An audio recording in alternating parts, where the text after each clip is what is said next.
For millennia, before the first seed was sown, before the first plow broke the earth, humanity thrived in a dance with the wild.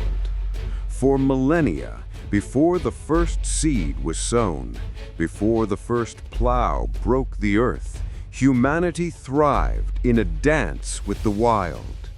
We often conjure images of crude, struggling figures, barely surviving on the fringes of existence. But what if that narrative is profoundly, astonishingly wrong? What if, for 95% of our history, our ancestors weren't just surviving, but flourishing with an intricate understanding of their world that modern society has all but forgotten?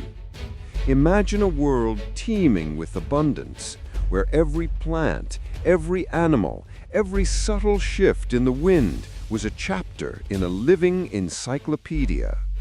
Our hunter-gatherer ancestors weren't wandering aimlessly. They were master naturalists, walking libraries of ecological wisdom. They understood the migratory patterns of vast herds, the seasonal availability of wild grains and fruits, the precise medicinal properties of countless plants. They understood the migratory patterns of vast herds, the seasonal availability of wild grains and fruits, the precise medicinal properties of countless plants. Their knowledge was not passed down in books, but etched into the very landscape, shared through generations around crackling fires under an endless sky. From the frigid tundras to the scorching deserts, from dense ancient forests to vibrant coastal plains, diverse societies flourished. They built sophisticated shelters, crafted intricate tools from stone, bone, and wood, and developed complex social structures and rich spiritual lives. They built sophisticated shelters, crafted intricate tools from stone, bone, and wood, and developed complex social structures and rich spiritual lives. These were not primitive peoples. They were ingenious engineers of their own existence, adapting with breathtaking precision to every corner of the planet. Consider the Arctic Inuit, mastering a world of ice and snow, constructing ingenious igloos and harpoons to hunt massive marine mammals. Or the Hadza of East Africa, whose profound botanical and zoological knowledge allowed them to sustain themselves effortlessly from their bountiful environment, often working fewer hours than many modern desk-bound professionals. Or the Hadza of East Africa, whose profound botanical and zoological knowledge allowed them to sustain themselves effortlessly from their bountiful environment, often working fewer hours than many modern desk-bound professionals.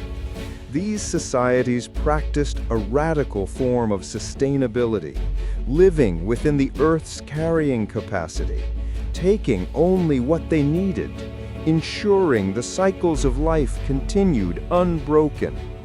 Their diets were often far more varied and nutrient-rich than those of early farmers.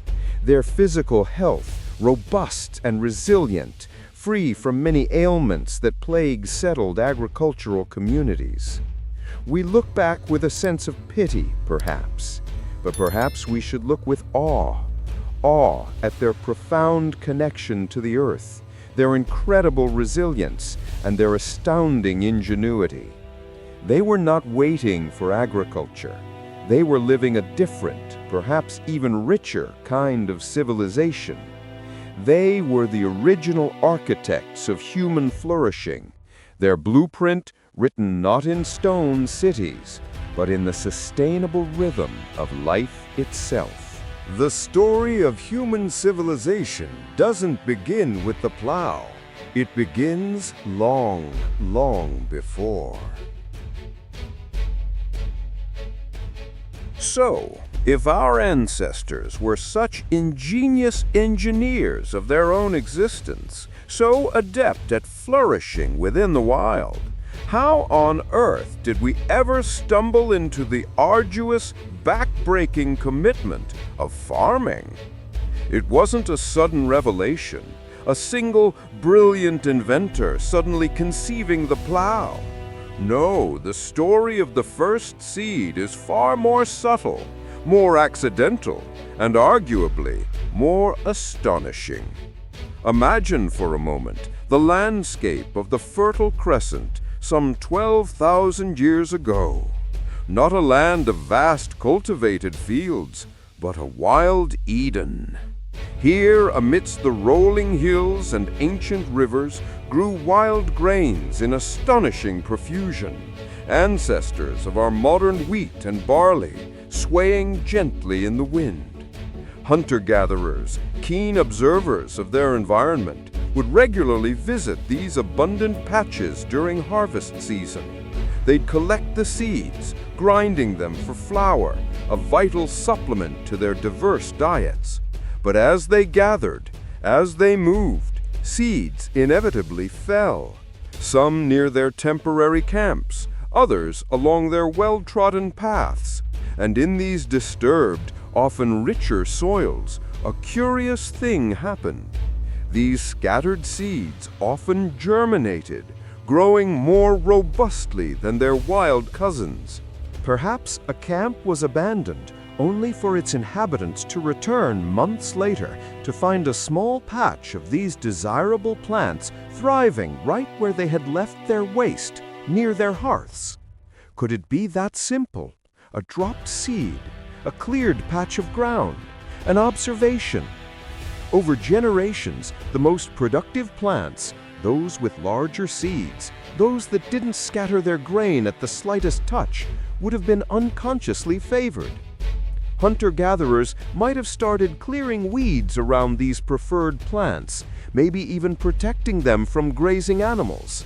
They might have deliberately returned to these lucky spots, perhaps even scattering a few seeds themselves, just to see what happened.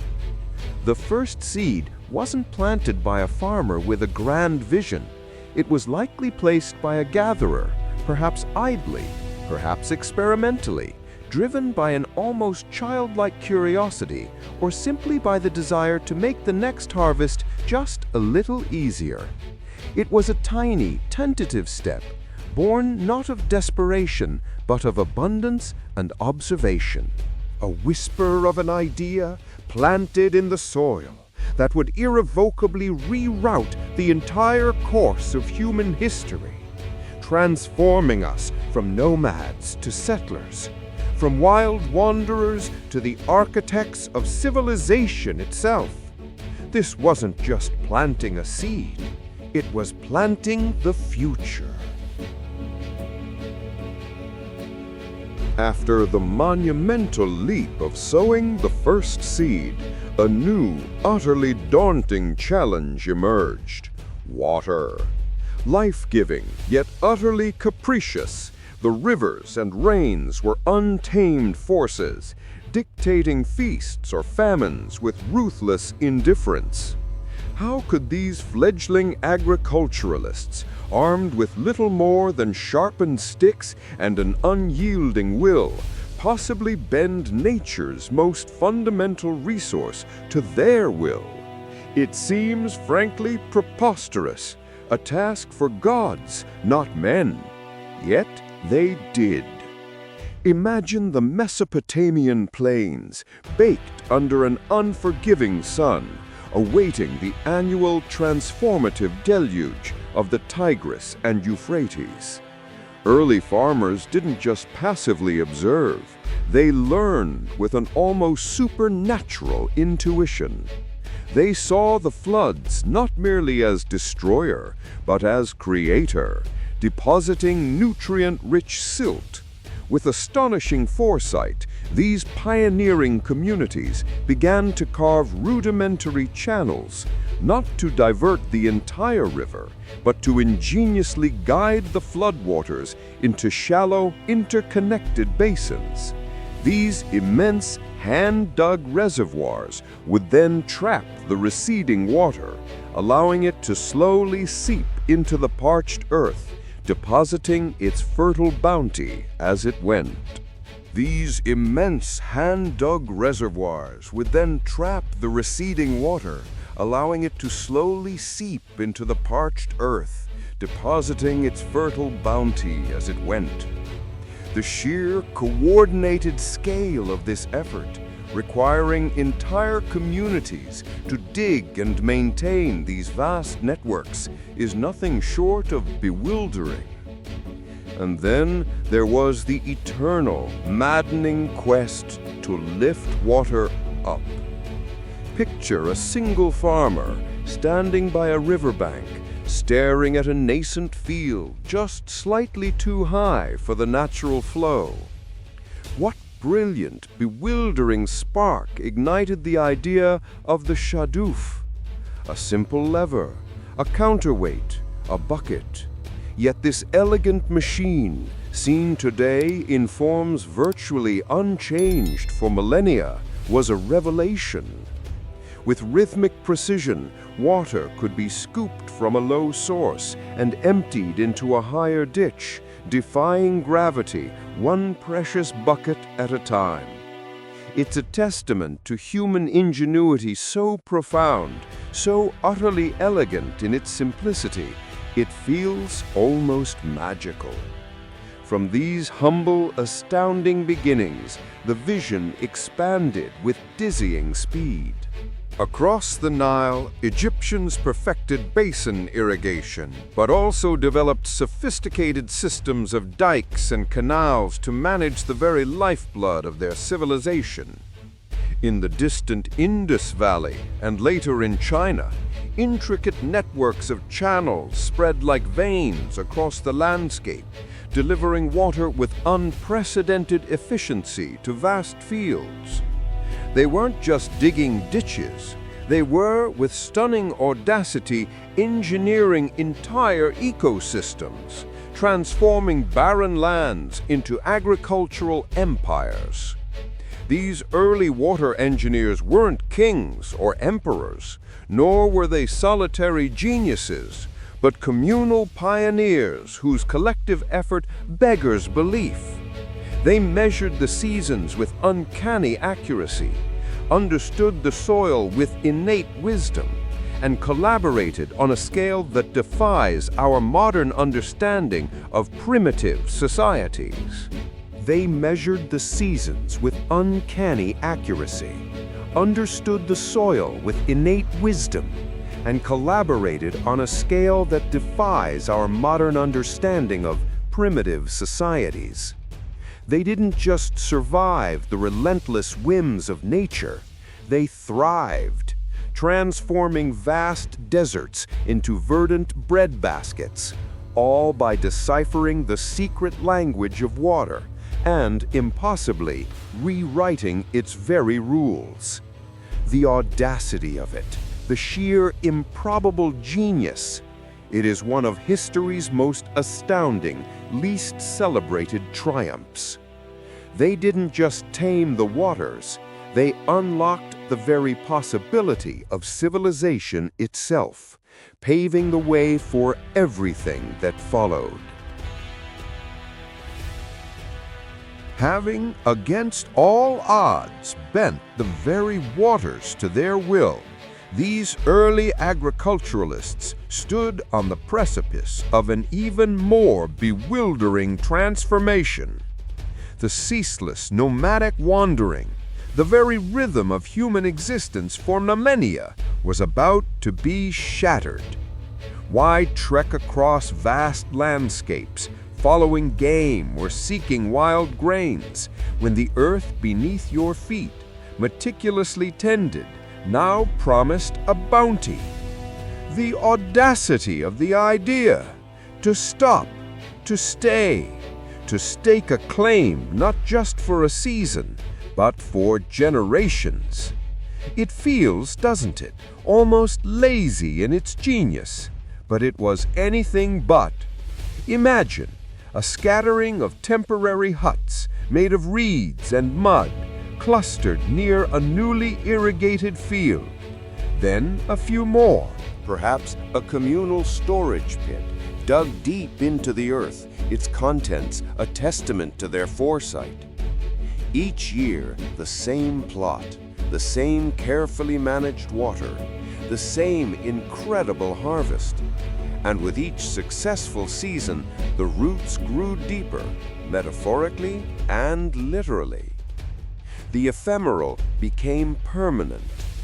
What madness possessed them to invest such labor into structures meant to outlast a single human life? Yet they did.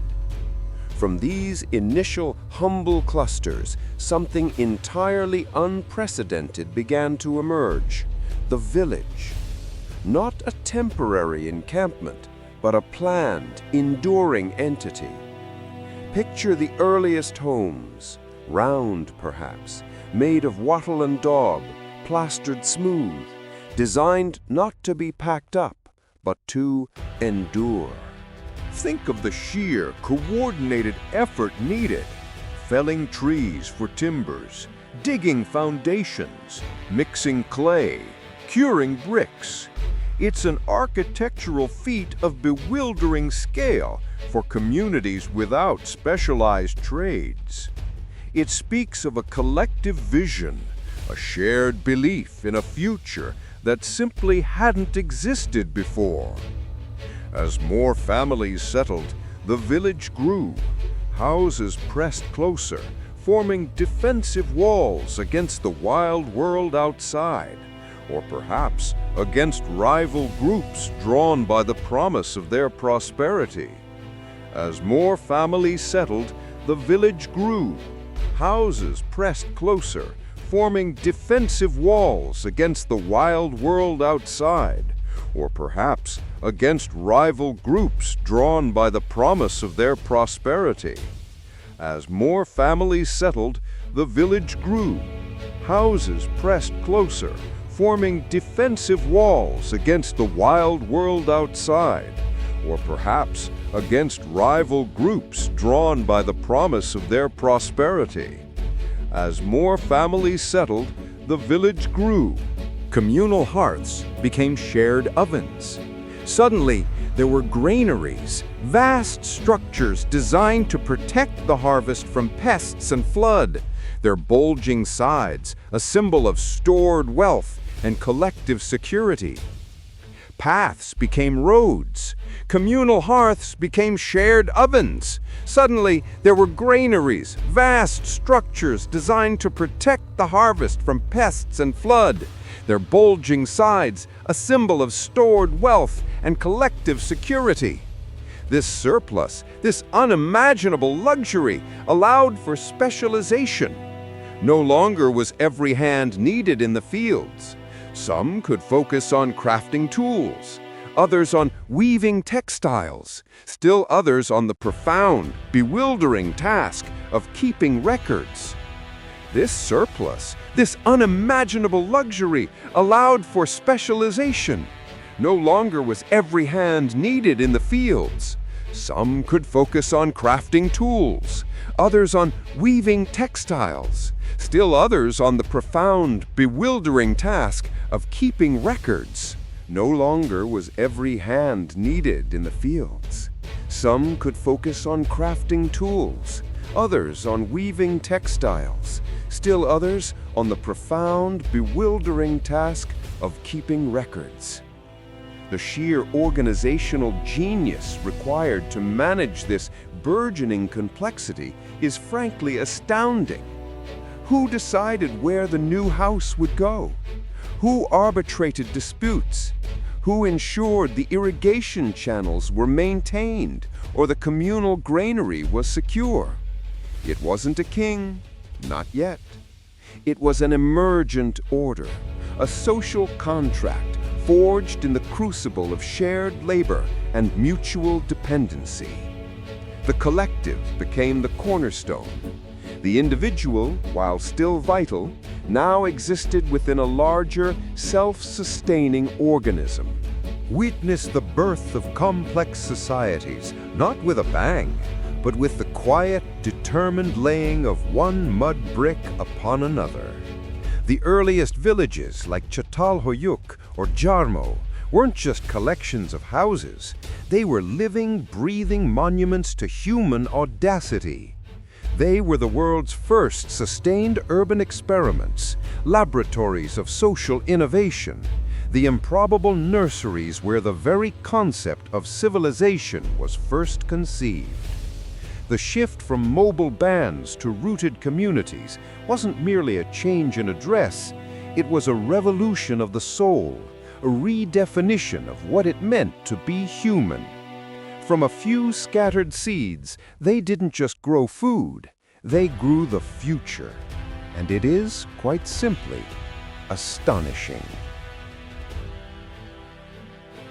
The audacity, the organizational genius, the sheer improbable success of those first permanent villages. It was, as we've explored, astonishing. But here's where the story takes an even more bewildering turn, where the concept of astonishing itself becomes inadequate. Because these pioneers, these audacious architects of settled life, weren't alone. Far from it. Across continents, separated by vast oceans and impossible distances, humanity was, almost simultaneously, embarking on the same improbable journey.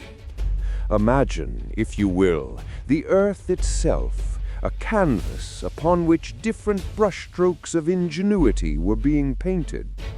While emmer wheat and barley were taking root in the Fertile Crescent, thousands of miles away, completely unaware, other hands were coaxing rice from the floodplains of East Asia. The sheer serendipity, the independent sparks of brilliance igniting almost synchronously, transforming disparate corners of the globe.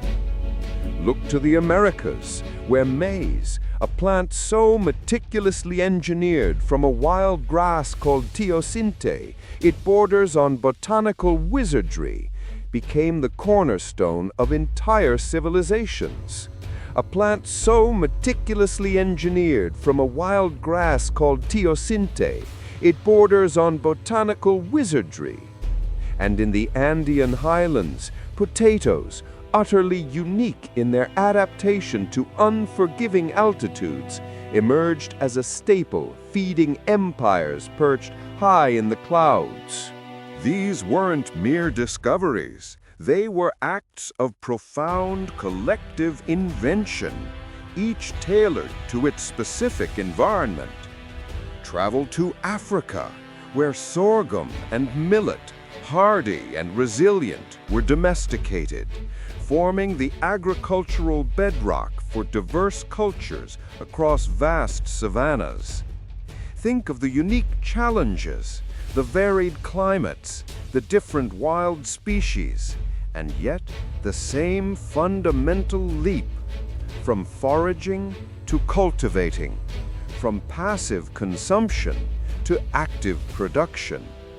It's as if a hidden blueprint for civilization was embedded within the human spirit itself, waiting for the precise historical moment to unfurl. This wasn't a singular event, a chain reaction from one origin point. This was a global green revolution, a series of independent awakenings, each center a crucible of innovation. The fertile river valleys of China, the sun-drenched fields of Mesoamerica, the rain-fed plains of sub-Saharan Africa. Each community grappling with similar problems: how to feed more people, how to control their environment, and arriving at astonishingly diverse, yet equally effective solutions. This mosaic of agricultural origins tells us something profound about our past. It wasn't about one genius, one pivotal moment. It was about an underlying human capacity for observation, experimentation, and adaptation, unlocked across the species. It speaks to a shared ingenuity, a collective drive that without any communication led humanity down remarkably parallel paths towards a settled, food-producing future. The world was not conquered by a single agricultural wave, but transformed by countless ripples, each originating from its own distinct, vibrant source. And as we gaze upon this bewildering tapestry of ingenuity woven independently across the millennia, we can only stand in awe. It wasn't just a revolution, it was the revolution. The dawn of a global phenomenon that irrevocably reshaped every aspect of human existence, planting the seeds for every city, every empire, every technological marvel that was yet to come. It truly is, when you step back and consider it, one of history's most astounding, beautiful, and utterly improbable triumphs. This magnificent tapestry of global innovation, this green revolution unfolding across continents, appears at first glance to be humanity's unequivocal triumph. Yet, what if this grand achievement, this astonishing leap forward, cast long, unsettling shadows? For with the dawn of agriculture came a profound, often brutal, renegotiation of what it meant to be human. The price of plenty, it turned out, was steep, paid in ways our hunter-gatherer ancestors could scarcely have imagined. First, consider the sheer, relentless toil. Gone were the varied, seasonal tasks of the hunter-gatherer, replaced by an endless cycle of back-breaking, monotonous labor. Imagine the aching muscles, the sun-scorched skin. Hours spent tilling unforgiving soil, sowing seeds by hand, meticulously weeding vast fields, and then the exhaustive, rhythmic harvesting. This wasn't just work. It was a profound physical transformation, literally reshaping human bodies through repetitive strain and constant exertion. From dawn to dusk, the farmer was tethered to the land, their entire existence dictated by the demands of their crops, vulnerable to drought, flood, and blight. And the human body, once adapted to a diverse diet and active movement, bore the brunt of this new lifestyle. A diet narrowed to a few staple crops, though abundant, often led to nutrient deficiencies previously unknown. Skeletons from early farming communities tell a grim story. Increased signs of anemia, stunted growth, and stress markers. Dental decay, once a rarity, became rampant as sticky carbohydrate-rich grains replaced fibrous wild foods. Moreover, the close quarters of permanent villages with their rudimentary sanitation became breeding grounds for disease. Epidemics swept through populations. Zoonotic illnesses jumped from domesticated animals to humans, and parasites thrived in these new, denser settlements.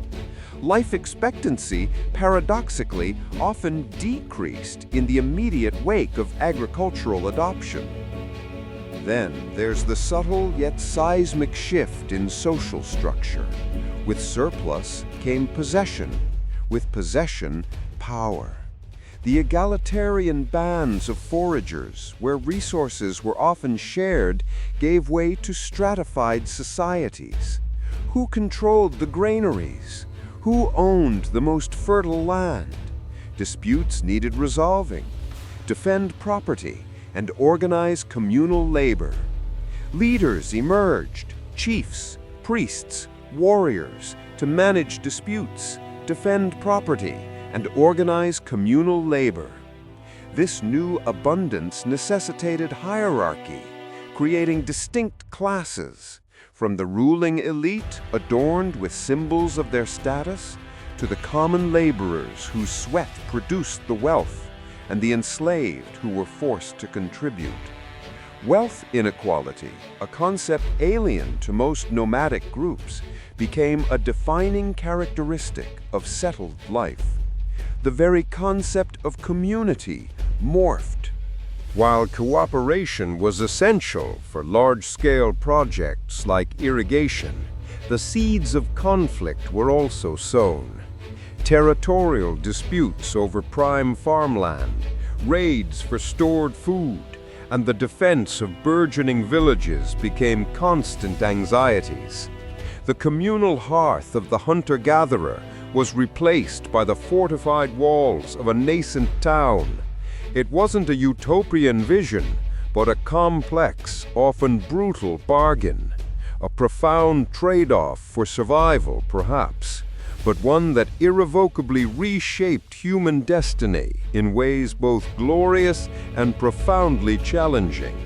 The price of plenty was steep, and its echoes still resonate, etched into the very fabric of our modern world.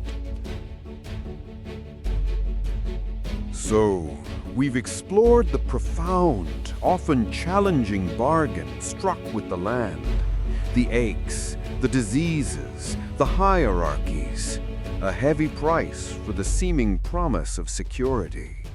But here's the truly astonishing part, the fact that beggars belief. That bargain, forged in the ancient dust of the Fertile Crescent and countless other cradles of civilization, isn't some distant echo. It reverberates with startling clarity, shaping our world in ways we rarely acknowledge, even today. Look around you.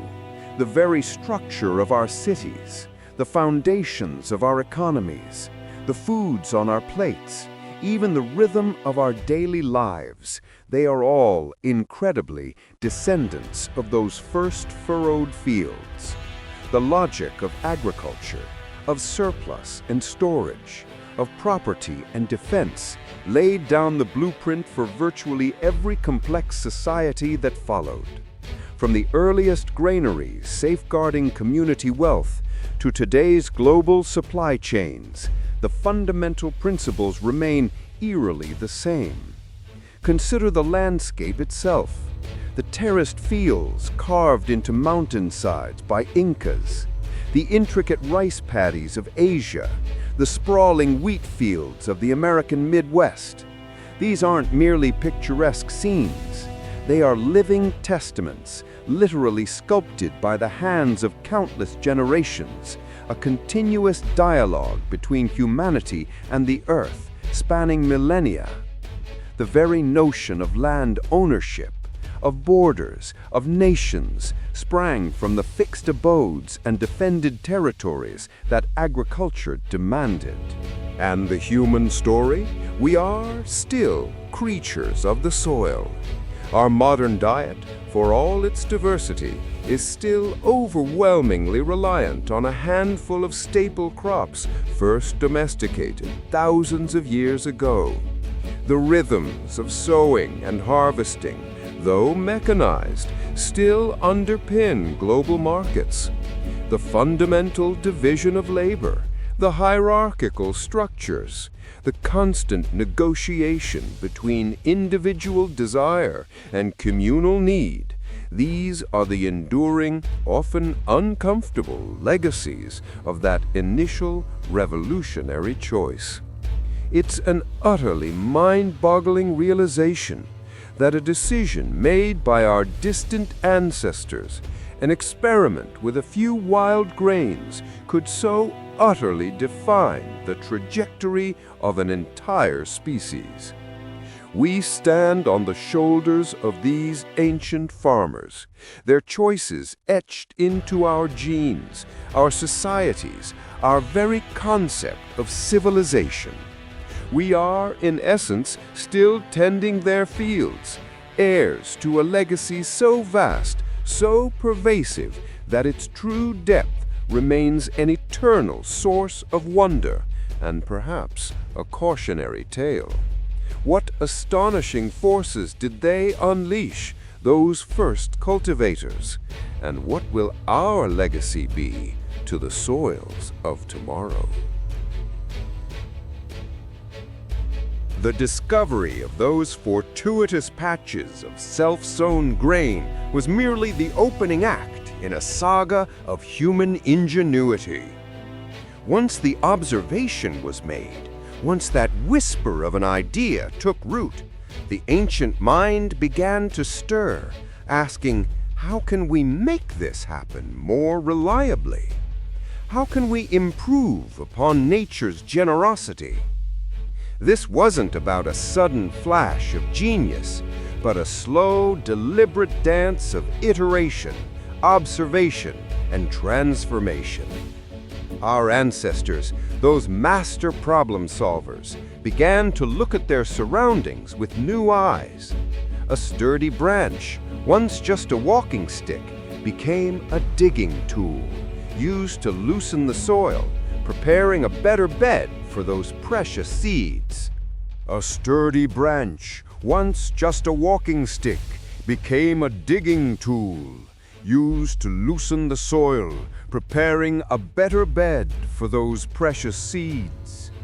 Imagine the first time a pointed stick was plunged into the earth, not to forage for roots, but to deliberately break the ground, turning over the soil in a controlled act of creation. Then came the ingenious leap, attaching a sharp piece of stone or bone to that stick, creating the earliest hoe, a rudimentary yet revolutionary instrument. This wasn't just physical effort, it was an intellectual triumph, a conscious reshaping of the environment. With these simple tools, the scattered patches grew into small, tended plots. But then, a new challenge emerged: harvesting. How to gather the abundant grains without losing half of them. Again, human hands, ever resourceful, found their answer. Flint blades, already used for cutting meat and preparing hides, were painstakingly hafted into curved pieces of wood or bone, creating the first sickles. These weren't the gleaming scythes of later eras, but jagged, flint-edged curves, each tooth a testament to hours of meticulous craftsmanship. These weren't the gleaming scythes of later eras, but jagged, flint-edged curves, each tooth a testament to hours of meticulous craftsmanship.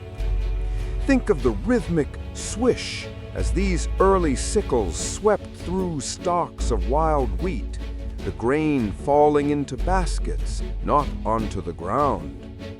From breaking the soil to gathering the harvest, each step became an act of conscious control. And after the harvest, the work continued. Those hard-won grains needed processing.